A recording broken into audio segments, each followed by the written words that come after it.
ஆனந்தமயம் தேவம் நிர்மலஸ்படிகாவதம் ஆதாரம் சர்வ வித்யானாம் ஸ்ரீ லக்ஷ்மி ஐகிரிவா உபாஸ்மகி.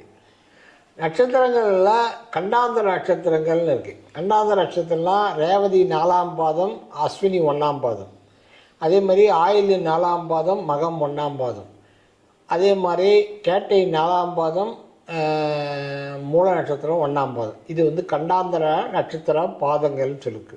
இந்த பாதங்கள் எப்படின்னா ஃபயர் சைன், வாட்டர் சைன், அதாவது ஜலராசிலேருந்து நெருப்பு ராசிக்கு டிரான்ஸ்ஃபர் ஆகிற இடத்துல இருக்குது.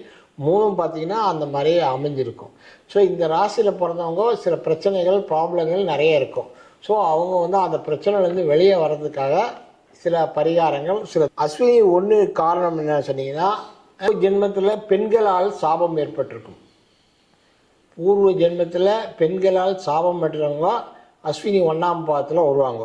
அவங்க என்ன பரிகாரம் சொன்னால், பெண் இப்போ அஸ்வினி 1, அஸ்வினி 1ஆம் பாதத்தில் பிறந்தவங்களுக்கும் பெண் சாபங்கள் அது இருக்கும். பூர்வ ஜென்மத்தில் பெண் சாபங்கள் அது இருக்கும். அவருக்கு பெண்களால் பிரச்சனைகளும் பெண்களால் தொந்தரவுகளும் அதிகமாக இருக்கும். அது அவர் சஃபர் பண்ணிதான் இருப்பார். இதுக்கு பரிகாரம் சொன்னால், பெண்ணாடகத்தில் சிவன் கோயில், அதாவது காளேஸ்வரர் கோயிலில் நீங்கள் போயிட்டு வழிபாடு பண்ணால் அதுக்கு என்டையராக எல்லா விதமும் கிடைக்கும். அஸ்வினி 1ஆம் பாதம் நடக்கும்போது தான் போனோம், மற்ற நேரத்தில் போனீங்கன்னா அது பலன் கொடுக்காது. ஸோ அதை ரொம்ப முக்கியமாக பார்க்கணும். அடுத்து மக நட்சத்திரம், மகம் 1ஆம் பாதம். மகம் 1ஆம் பாதத்தில் பிறந்தவங்களுக்கு பித்ரு சாபங்கள் அதிகமாக இருக்கும். சாதாரண மகம் 1ஆம் பாதம், மக நட்சத்திரத்துக்கு அதிபதியே பித்ருக்கள் தான். அது 1ஆம் பாதத்தில் பித்ரு சாபம் அதிகமாக இருக்கும். ஸோ அவங்க திண்டுக்கல் தவசிமடி, இல்லை இதே உங்களுக்கு பரத்வாஜ மகரிஷி ஆசிரமத்தில் பண்ணுறாங்க, அது பண்ணலாம். இல்லைன்னா இதில் ராமேஸ்வரம், திருப்புல்லானியில் பித்திருக்களுக்கு பூஜை பண்ணிங்கன்னா உங்களுக்கு அது கொண்டு என்னால் கிளியர் ஆகிடும். என்டையராக எல்லா பிரச்சனைகளும் சால்வ் ஆகிடும். அடுத்து மூலம் 1ஆம் பாதம். இந்த மூலம் 1ஆம் பாதம் பூர்வ ஜென்மத்தில் குரு சாபங்கள் இருக்கும். குரு சாபங்கள் இருந்தோன்னா அவங்க லைஃப்பில் எவ்வளோ தான் திறமையாக இருந்தால் அந்த திறமையை வெளியே கொண்டு வரவே முடியாது. அது ரொம்ப கஷ்டப்பட்டு தான் இருப்பாங்க. ஸோ அதுக்கு பண்ணணும். அதுக்கு குருவோட ஸ்தலம் சுவாமிமலை, திருச்செந்தூர், திருவானைக்கா, அந்த மாதிரி குரு ஸ்தலங்கள் சிவன்மலை, திருச்செந்தூர், இந்த மாதிரி ஸ்தலங்களுக்கு போயிட்டு அதுக்கு உண்டான வழிபாடு பண்ணணும். அது மூலம் 1ஆம் பாதம் நடக்கும்போது போய் பண்ணால் தான் அது ஒர்க் பண்ணும். அது மட்டும் நீங்கள் பார்த்துட்டு நீங்கள் பூஜை பண்ணி அதுக்கு உண்டான பலனை நீங்கள் இது பண்ணிக்கலாம். ஓகே. இதுக்கு அடுத்து ஆயில்யம் 4. ஆயில்யம் 4 பூர்வ ஜென்ம விதவை பெண் சாபம். பூர்வ ஜென்மத்தில் விதவை பெண்ணால் பிரச்சனைகள் ஏதாவது பண்ணியிருக்கலாம். அதனால் அந்த பெண் கொடுத்த சாபத்தினால ஆயில்யம் 4ஆம் பாதத்தில் பிறப்பாங்க.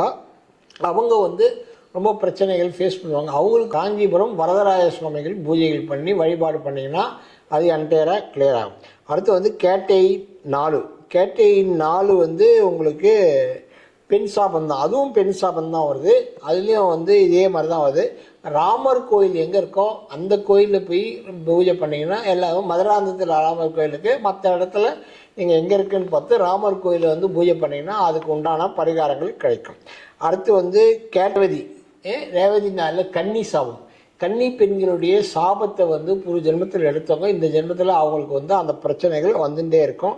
அதுக்கு நீங்கள் என்ன பண்ணணும், தேவி பட்டணம், உங்களுக்கு அந்த என்ன காத்த பெருமாள், கடல் காத்த பெருமாள், கடல் காத்த பெருமாள்னு ஒன்று இருக்குது. அந்த பூஜை பண்ணிங்கன்னா அது வழிபாடுகள் பண்ணினா அது கிளியராக கிடைக்கும். ஸோ இந்த கண்டாந்தர நட்சத்திரத்தில் பிறந்தவங்க கம்பல்சரியாக அது பண்ணாதான் அவங்க வாழ்க்கையில் முன்னுக்கு வர முடியும். இல்லைன்னா வாழ்க்கையில் ரொம்ப பிரச்சனைகள் கண்ணனை ஃபேஸ் பண்ணும். இது நெருப்பு ராசிக்கும் கடல் ஜலராசிக்கும் நடுவில் மாற்றுறதால இந்த பிரச்சனைகள் இருக்கும். இந்த கண்டாந்தங்கள் ரொம்ப முக்கியம்.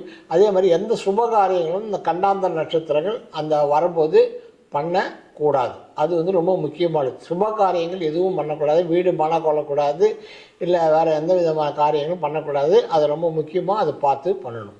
ஸோ இதை பார்த்து பண்ணிங்கன்னா உங்களுக்கு வாழ்க்கையில் வளமும் வளர்ந்தும் எல்லாம் சேரும். உங்களுக்கு இந்த பிரச்சனைகள், தோஷங்கள் எல்லாமே இருக்கு. எல்லாமே பெண் சாபங்களை பேஸ் பண்ணி தான் அமைஞ்சிருக்கு.